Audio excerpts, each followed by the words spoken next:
नियमसार ग्रंथ में अरहंत भगवान के विषय में लिखा, केवली भगवान के बारे में। शुद्धोपयोग अधिकार के प्रथम गाथा में लिखा है, जाणदि पश्यति सव्वम व्यवहारणेन केवली भयवम केवलनानि जाणदि पश्यति नियमेन अपाणम। केवली भगवान व्यवहार से सबको जानते और देखते हैं, और केवली भगवान निश्चय से अपनी आत्मा को जानते और देखते हैं। अब क्या करोगे? दो शब्द इन दो चरणों में से सामने आते, मतलब दो गाथा के पूर्वार्ध से एक शब्द सामने आता है, सर्वज्ञ। जाणदि पश्यति सव्वम व्यवहारणेन केवली भयवम। व्यवहारने से केवली भगवान सबको जानते और देखते हैं, ठीक है, सर्वज्ञ हो गया, सर्वदर्शी हो गया। और उत्तरार्ध में क्या कह रहे हैं? केवल नाणी जाणदि पश्यति नियमेन अपाणम। निश्चय से, नियम से, केवल नाणी केवल ज्ञानी, अपाणम जाणदि पश्यति आत्मा को जानते और देखते हैं। तो निश्चय से केवली भगवान आत्मदर्शी और आत्मज्ञानी हुए, व्यवहार से वो सर्वदर्शी और सर्वज्ञ हुए। तो इसमें से सत्य किसको मानोगे और असत्य किसको मानोगे? निश्चयवादी कहेंगे कि जो निश्चय से कहा है वही सत्य है, जो व्यवहार से कहा है वो असत्य है। और व्यवहारवादी कहेंगे कि नहीं, जो व्यवहार से कहा है वो सत्य है, जो निश्चय से कहा है सो कहा है। दोनों एक दूसरे की बात को कथन मात्र कहते हैं। लेकिन जो स्यादवादी है वो क्या कहेंगे? समझे आप तीनों शब्द? निश्चयवादी, व्यवहारवादी और स्यादवादी। स्यादवादी कहेगा कि दोनों सत्य है, क्योंकि यदि व्यवहार का लोप करते हो तो फिर भगवान सर्वज्ञ नहीं है।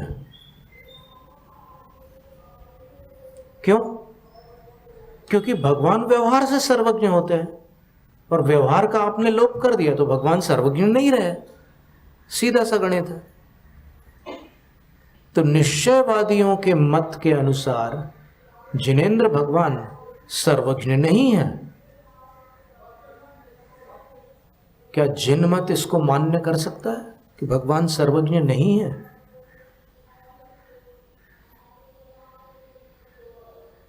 नहीं कर सकता। तो सीधा सा गणित है कि भाई व्यवहार को वो जिस अपेक्षा से जो कथन कर रहा है उस अपेक्षा से उस कथन को स्वीकार कर लो, और निश्चय को निश्चय जिस अपेक्षा से जो कथन कर रहा है उसको उस अपेक्षा से स्वीकार कर लो। निश्चय से आत्मा अजर अमर अविनाशी है, तो समय पहाड़ ग्रंथ की 46वीं गाथा की टीका में लिखा है अमृतचंद्र आचार्य महाराज ने, फिर व्यवहार नहीं की आवश्यकता क्या है? जब आत्मा अजर अमर अविनाशी है, व्यवहार नहीं की आवश्यकता क्या है? तो आचार्य महाराज ने जवाब दिया कि जैसे कोई राख पर पैर रखता हुआ बेधड़क चला जाता है, उसको जीव हिंसा का विकल्प नहीं आता। क्यों? क्योंकि राख जड़ है, अचेतन है, उसमें कोई जीव नहीं है। उसी प्रकार यदि तुम आत्मा को निश्चय नय से अजर अमर अविनाशी मानते हो और तुम केवल निश्चय नय को पकड़कर चलते हो, तो फिर तुम चींटियों के ऊपर से भी राख के समान निकल जाओगे। वहां पर कोई हिंसा नहीं होगी, क्योंकि जीव अजर अमर अविनाशी है। वो मरेंगी, चींटियां मरेंगी, आत्मा थोड़ी मरेंगी उनकी। ये उदाहरण समय पहाड़ की 46वीं गाथा की टीका में अमृतचंद्र सूर्य आचार्य महाराज ने दिया हुआ है। तो समयसार पढ़ने वालों को उस पर भी ध्यान देना अपेक्षित है।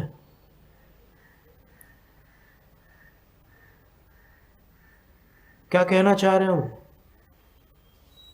वो ये कहना चाह रहे हैं कि व्यवहार का लोप मत करो और संभाल कर चलो, क्योंकि उनने चलने का उदाहरण दिया ना कि तुम उन जीवों पर भी राख के समान पैर रख करके चले जाओगे, जीव मरता नहीं है। फिर जैसे आचार्य महाराज ने उसी समय पाउड़ में एक स्थान पर लिखा है कि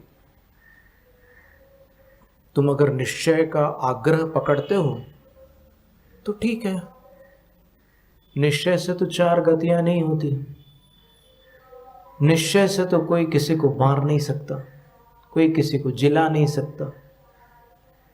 तो तुम निश्चय को पकड़ करके मोक्ष जाना चाहते हो, ठीक है, पर व्यवहार से ये सारी चीजें होती है जो तुम्हें मान्य नहीं है, तो तुम व्यवहार को मिथ्या मान करके हिंसा करते रहो। निश्चय से तुम नरक नहीं जाओगे, व्यवहार से जरूर चले जाओगे। समय सार ग्रंथ में ये दोनों बातें लिखी हुई हैं। इन दोनों बातों पर कभी चर्चा नहीं सुनने में आती। चर्चा क्या आती है? आत्मा एक ज्ञायक भाव है,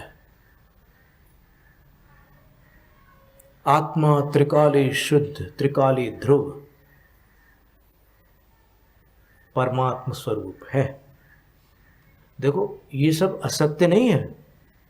त्रिकाली ध्रुव है, बिल्कुल सत्य है। शुद्ध परमात्म स्वरूप है, कोई आपत्ति नहीं है।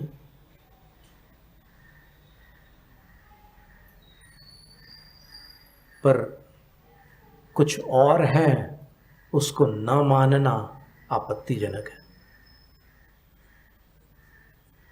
क्या आत्मा उतना ही है? उससे बढ़कर कुछ भी नहीं है? नहीं, आत्मा बहुत कुछ है। समय सार में 9 अधिकार है। 10वां अधिकार अलग से लिखना पड़ा आचार्यों को।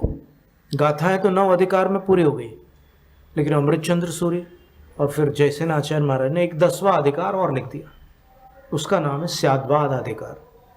तो प्रश्न उठा कि इसको लिखने की आवश्यकता क्या, जब ग्रंथ पूरा ही हो गया। तो उन्होंने बोला कि ग्रंथ पूरा जरूर हो गया, लेकिन ग्रंथ पढ़ने वालों में से कई लोगों की बुद्धि ऐसी हो गई कि भाई आत्मा ज्ञायक मात्र है, तो आत्मा में और क्या क्या है उसको समझाने के लिए स्याद्वाद अधिकार अनिवार्य था, इसलिए हमने अलग से लिख दिया, ताकि 9 अधिकार पढ़ने वाले भटक न जाए। इसलिए 10वां अधिकार लिखना पड़ा। ठीक है।